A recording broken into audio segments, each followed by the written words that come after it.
ప్రవక్త అయిన యెషయా రాసిన గ్రంథం 58వ అధ్యాయం.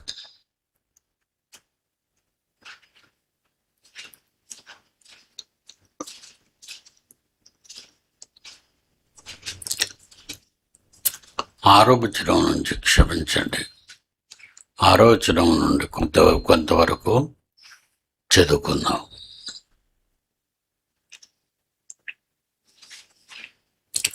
దుర్మార్గులు కట్టిన కట్లను విప్పుటయు, కాడిబాను మోకులు తీయుటయు, బాధింపబడిన వారిని విడిపించుటయు, ప్రతి కాడిని విరుగగొట్టయు నేను ఏర్పరచుకొనిన ఉపవాసము కదా.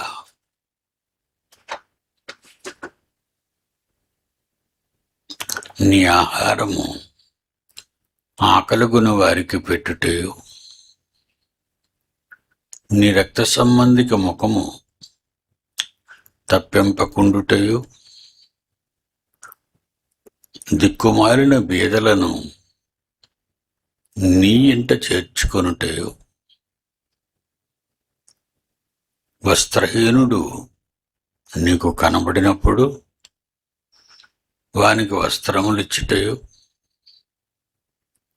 ఇదే కదా నాకిష్టమైన ఉపవాసం. అలాగున నీవు చేసిన యెడల నీ వెలుగు వేకువ చుక్క వలె ఉదయించును, స్వస్థత నీకు శీఘ్రముగా లభించును.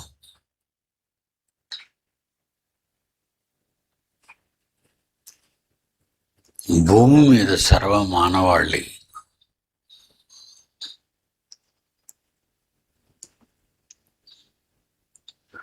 మానవ ఆకారాలతో కన్న తల్లి గర్భం నుండి బయటికి వచ్చినప్పటి నుండి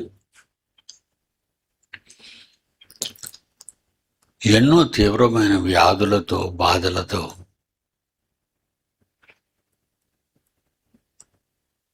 కష్టాలతో పుడుతూ ఉంటారు.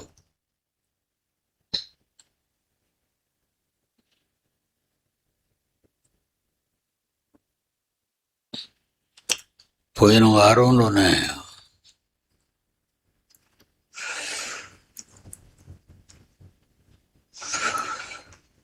కాళ్ళు మెలికలు తిరిగిన బాబుని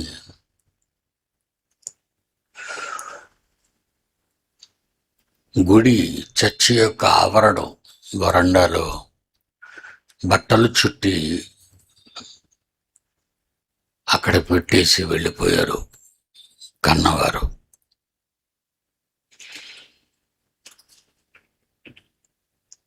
అంగవికలులు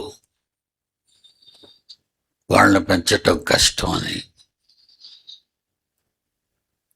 వాళ్ళ వైద్య ఖర్చులు తట్టుకోలేక ప్రపంచంలో ఎంతో మంది తల్లిదండ్రులైన వారు వారి పిల్లలను ఒంటరిగా విడిచిపెట్టి ఎవరో ఒకరు కాపాడుతారో అని ఒక ఉద్దేశంతో అనాథాశ్రమాల దగ్గర,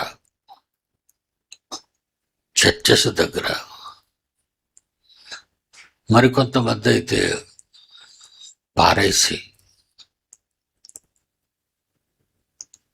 కొంతమంది పిల్లలనైతే కుక్కలు చీరుకున్న కుళ్ళికాళ్ళలో పడిపోయిన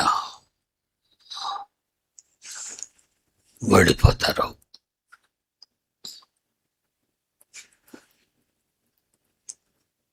ఎందుకు పిల్లల్ని భయపడి వదిలేసి వెళ్ళిపోతున్నారు అంటే,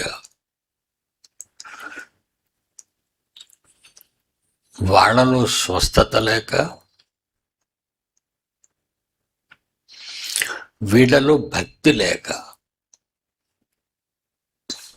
వీళ్ళలో భక్తి లేక.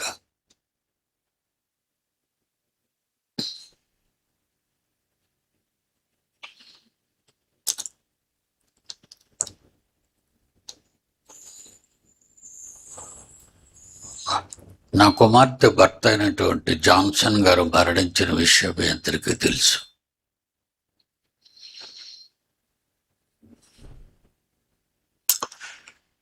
వాడికి 18 సంవత్సరాలు, పిల్లలు పుట్టలేదు.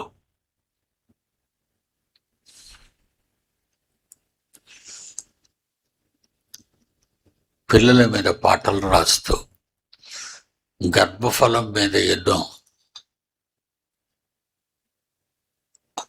సంగీత సాహిత్యాలు అందిస్తూ 18 ఏళ్ళు గడిపాడు.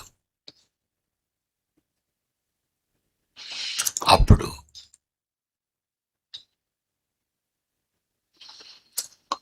వాడికి ఒక ఆడబిడ్డ పుట్టింది.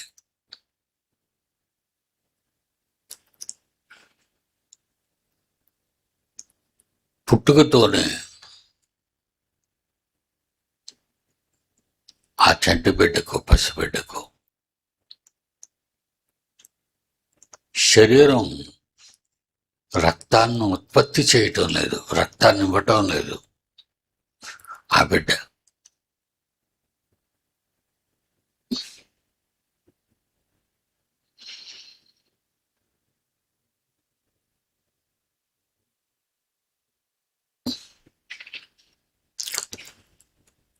తమిళనాడులో ఉన్న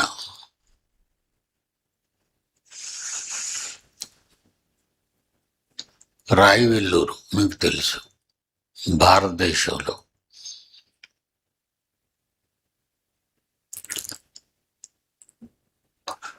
ప్రపంచవ్యాప్తంగా గొప్ప గొప్ప వ్యక్తులు అక్కడికి వచ్చి డాక్టర్లు, స్పెషలిస్టులు వైద్యాన్ని అందిస్తూ ఉంటారు.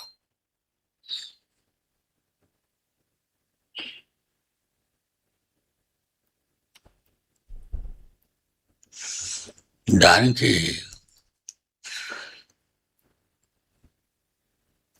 50 లక్షల నుంచి 1 కోటి రూపాయల వరకు ఖర్చు అవుతుంది.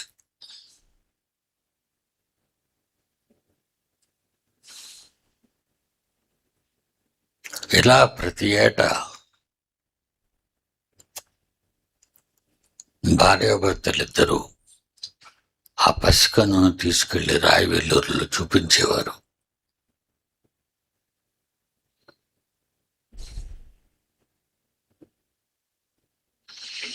అందులో మన ఇండియా దేశంలో ఉన్న స్పెషలిస్ట్ ఆయన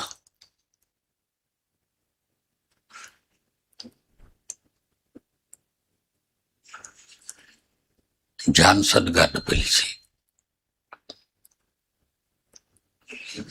మీరు ఎన్ని లక్షలు పోగు చేసి రాయివెల్లూరులో నా దగ్గర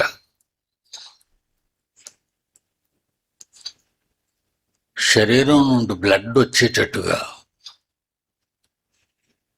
ఈ ఆసుపత్రి చేయలేదు. నేను ఇందులో పనిచేసే ఒక డాక్టర్గా చెప్తున్నాను. బ్రతికినంత కాలం మీ కళ్ళ ముందు బ్రతికించుకోండి, మీ కళ్ళ ముందు ఉంచుకోండి. కొత్త కాలం అయినా తనతో సంతోషంగా గడపండి బిడ్డ పుట్టినందుకు.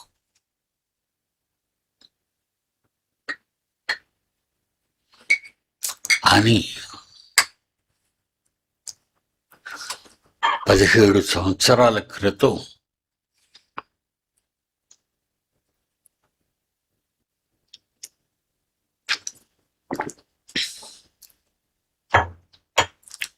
ఆయన చెప్పిన మాటపై ఆధారపడి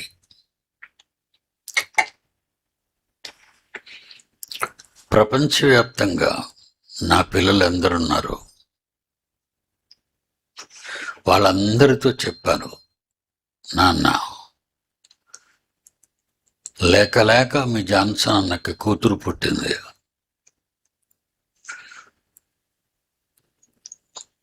ఆమెకు ప్రతి 20 రోజులకు ఒకసారి బ్లడ్ ఇవ్వాలి, రక్తం.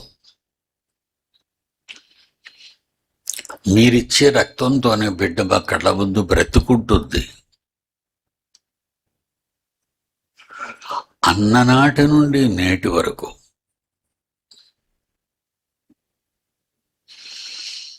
నా పిల్లలు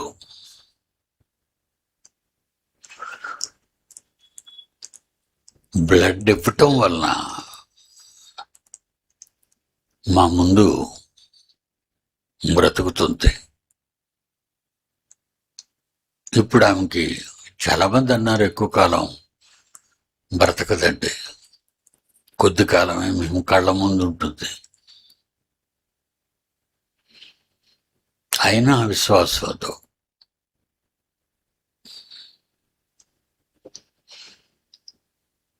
నా పిల్లలు ఇచ్చిన రక్తాన్ని ప్రతి 20 రోజులు ఆమెకి ఎక్కిస్తూ ఆమెను బ్రతికించుకుంటున్నాం.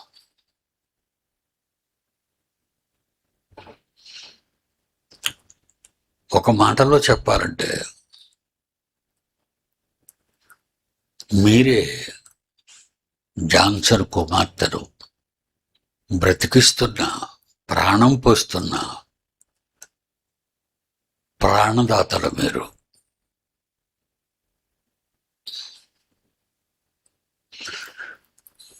జాన్సన్ అన్న చనిపోయిన ఆమె కంటే ముందు ఆయన చనిపోయాడు.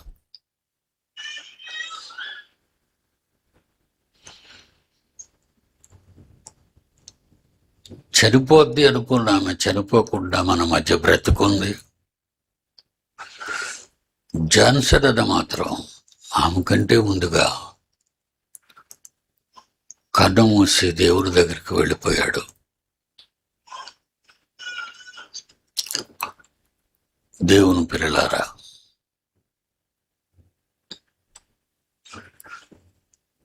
మీరు పెట్టే ప్రాణభిక్ష శాలినికి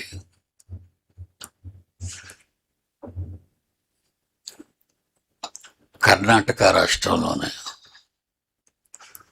బళ్ళారి అనే ప్రాంతంలో మన ఆర్బీఐలో చదువుకున్న ఎంబీడీహెచ్ పూర్తి చేసిన ప్రేమ్ కుమార్ 20 రోజులకు ఒకసారి 18 గంటలు ప్రయాణం చేస్తూ 20 రోజులకు ఒకసారి ఆమె హాస్పిటల్ బాధ్యతలన్నీ తీసుకున్నాడు. అలాగే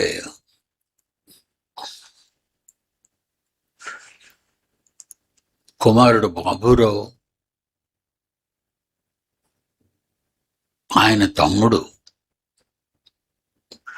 ఆయన రెండవ తమ్ముడు విజయ్, ఆనాటి నుండి ఈనాటి వరకు వేల రూపాయల మందులు విశాఖపట్నంలో దొరకవు, హైదరాబాద్లో దొరకవు, చెన్నైలోనే దొరుకుతాయి అవి. అక్కడి నుంచి సంవత్సరానికి సరిపోయిన మందులు పంపిస్తాడు విజయ్, బాబురావు చిన్న తమ్ముడు.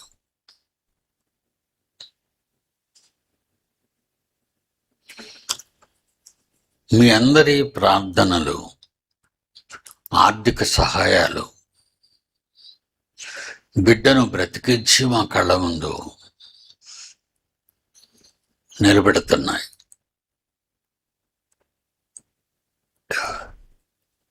ఈ విషయంలో ఈ మాట గుర్తొచ్చి మీకు చెప్తున్నా.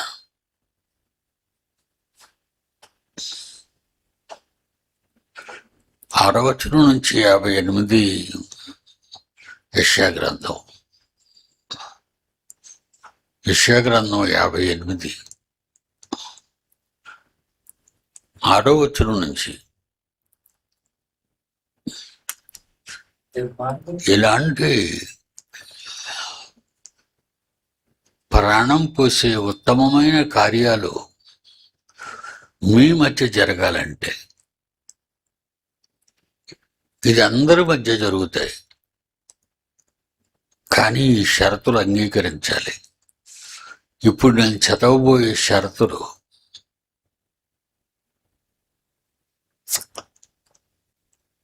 నిన్న ఒక పాప తన ఇద్దరు బిడ్డల్ని తీసుకొని తన తల్లిని తీసుకొని నా దగ్గరికి వచ్చింది.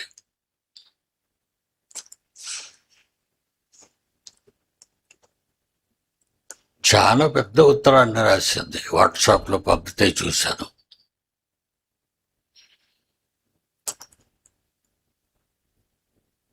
యవ్వన కాలంలో మొదటి బిడ్డ ఆరోగ్యంగా పుట్టాడు, మగ పిల్లాడు. రెండో అబ్బాయికి అనారోగ్యంతో పుట్టి వాటికి ఆకాశం వైపు చూస్తుంటాడు, ఎదురుగా ఉన్న వాళ్ళని చూడడం.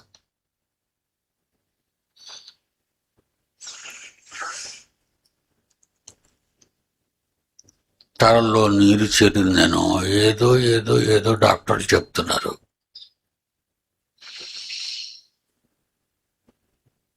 కన్నీరు కారుస్తూ బిడ్డ విషయంగా ఏడుస్తూ ఉంది. అమ్మ, ఒక మాట చెప్తాను, నువ్వు నమ్ముతావా అన్నాను. నమ్ముతాను డాడీ అన్న.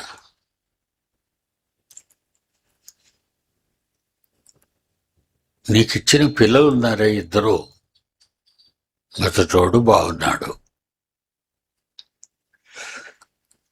రెండో అబ్బాయి బాగులేడు. ఏదో మీకు తెలియనిది, డాక్టర్లకు అంతుపట్టది, ఒక విచిత్రమైన వ్యాధి ఆయన తరలో ఉంది.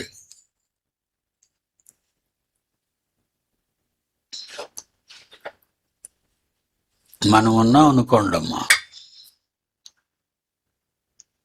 ఎవరింటికైనా వెళ్ళి బర్త్డే గిఫ్ట్ ఇద్దాం అనుకుంటాం. అప్పుడు పగిలిపోయినది కానీ, సరిగా పని చెయ్యనిది కానీ,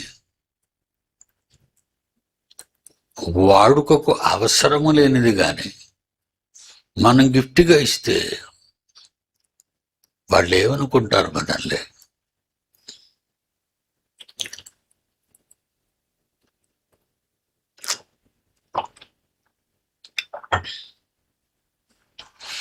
వాళ్ళు మనల్ని ఏమనుకుంటారు? మనుష్యులలోనే ఇలాంటి పరిస్థితులు చోటు చేసుకున్నప్పుడు బైబిల్లో ఒక మాట అన్నాడు దేవుడు, గర్భఫలము దేవుడిచ్చు బహుమానము. కీర్తనల గ్రంథం 127 3వ వచనం. కీర్తనల గ్రంథము 127 3వ వచనం.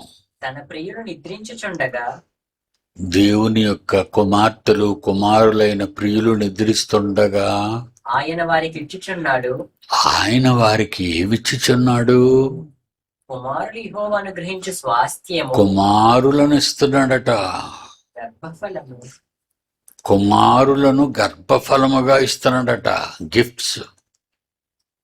కుమారులను గర్భఫలముగా ఇస్తున్నాడు. గర్భఫలం ఆయన ఇచ్చు బహుమానమే. అదేంటనుకుంటున్నారు గర్భఫలం? ఆయన మీకిచ్చిన బహుమానము. మీ గర్భవాసము నుండి పిల్లలు పుడితే వాళ్ళని అంగవికలుగాను, గుడ్డివారుగాను, రోగాలతోనూ మీకు ఇస్తాడా?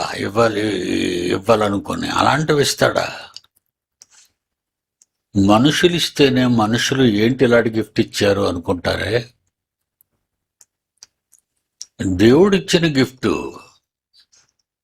లోపాలు ఉన్నాయి అంటే నీ మేలు కొరకే. ఏదో దేవుడు నీకు నేర్పించాలనుకున్నాడు. దేవుడు ఏదో మహాజ్ఞానం నీకు నేర్పించాలనుకున్నాడు. అందుకే అలాంటి వారిని పుట్టించాడు మీ గర్భాన. ఏమండి అది ఏమైనా మేలు అండి? మేలే. ప్రస్తుతం మీకు అర్థం కాదు. ప్రస్తుతం మీకు అర్థం కాదు. జాన్సన్ గారు ఈ విషయంలో పాట రాస్తూ అంగవైకల్యం ఉన్నదని అంగవైకల్యం ఉన్నదని బాధపడకు నీవు. అవయవాల లోపం ఆ దేవుని బహుమానమే. అవయవాలలో ఉన్న లోపము కూడా ఆ దేవుని బహుమానమే. బాలసుబ్రహ్మణ్యం చేత పాటించాడు ఆ పాట. విందాం ఎంత బాగుంటుందో. వాడికి జ్ఞానాన్ని, జాన్సన్కి ఈ పాట రాయాలి, అలాంటి పాప పుట్టాలి, ఇలాంటి పాట రాయాలి. ఎందుకు? ఎంతో మంది అమాయకులైన వాళ్ళు క్రైస్తవులలో పుట్టి వాళ్ళు దేవుని మీద అసహ్యపడుతున్నారు. దేవుడేటి మాకు ఇలాంటి బిడ్డనిచ్చాడు అని. వృద్ధాప్యం వచ్చి ఆ పాప ఆ బాబు పైకి చూస్తున్నాడని చక్కగున్నాడు. ఇందులో చూసిన వాళ్ళందరికంటే, రోగగ్రస్తులు అంగవైకల్యంలో ఉన్న వాళ్ళందరినీ చూసే కంటే ఆ బాబు చక్కగానే ఉన్నాడు. కనుక భయపడకమ్మా. శరీరం అన్న తర్వాత రోగాలు వస్తాయి. అవి పుట్టినప్పుడు వస్తాయి, పోయే ముందు వస్తాయి. వచ్చిపోయిన వాటి గురించి నువ్వెందుకు ఆలోచిస్తావు తల్లి? ఆయన ఇచ్చాడంటే ఆయన ఇష్టం. అది మీ కుటుంబంలో ఏదో చెయ్యాలనుకుంటున్నాడు అని ఎదురు చూడాలే తప్ప బాధపడకూడదు. కనుక చివరిగా ఈ వాక్యం చూడండి. ఈ 58వ అధ్యాయంలో 8వ వచనంలో చివరి మాట,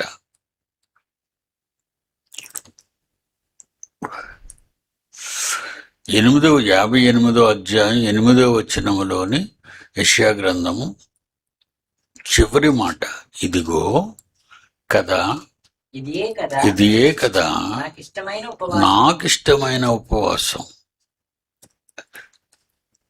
ఏమిటా ఉపవాసం? 6వ వచనం, దుర్మార్గులు కట్టిన కట్లను విప్పుట. ఎంతో మంది మంచి వాళ్ళకి చెడ్డ బోధించి పాడు చేస్తున్నారు. ఆ కట్లు విప్పాలి. నీ రక్త సంబంధికి ముఖము తిప్పింపకూడదు. నీ రక్త సంబంధి వచ్చినప్పుడు ఇవ్వవలసి వస్తుందని ముఖం తిప్పుకోకు. నీ ఆహారం ఆకలిగొని వారికి పెట్టు. దిక్కుమాలిన బీదలను నీ ఇంట చేర్చుకో. బట్టలు లేని వానికి నీకు కనబడినప్పుడు వానికి బట్టలివ్వు. అలాగున అదే కదా నాకిష్టమైన ఉపవాసం. ఇదే కదా నాకిష్టమైన ఉపవాసం. అలాగున నీవు చేసిన ఎడల ధర్మకార్యాలు, పుణ్యకార్యాలు మంచి మనసుతో తగ్గించుకొని స్వార్థ ప్రయోజనాల కోసం ఆలోచించుకోకుండా ఈ కార్యక్రమాలన్నీ నువ్వు చేయగలిగితే అలాగు చేసిన ఎడల నీ వెలుగు వేకువ చుక్క వలె ఉదయించును. నీ వెలుగు వేకువ చుక్క వలె ఉదయించును. అప్పుడు అంటున్నాడు, స్వస్థత నీకు శీఘ్రముగా లభించును. తొందరగా నీకు మేలు కలగాలి అంటే నువ్వు కూడా తొందరగా దేవుని పనులు చేయాలి. మీరు ఎప్పుడైతే తొందరగా దేవుని పనులు చేస్తూ ఉంటారో హృదయపూర్వకంగా దేవుడు మీకట ఏమిస్తాడట? స్వస్థత నీకు శీఘ్రముగా లభించును. ఆరోగ్యం తొందరగా వస్తుంది మీకు. దేవుడు లేకుండా ఏమీ జరగదు. ఈరోజు నా మనవరాలు నా కళ్ళ ఎదుట చక్కగా సంతోషంగా తిరుగుతూ ఉంటది. ఎంతవరకు తిరుగుతుందో ఆయన ఇష్టం. నేనేమన్నా ఆయన్ని ఏది చేసినా మా మేలు కోసమే చేస్తాడు ఆయన అని మనం అనుకోవాలి. ప్రతి ఒక్కరు కూడా దేవుణ్ణి ఇష్టం వచ్చినట్టు నమ్మకూడదు. ఆయన కోరుకున్నట్టే నీవు ఆయన నమ్మాలి. ఓకేనా? God bless you children.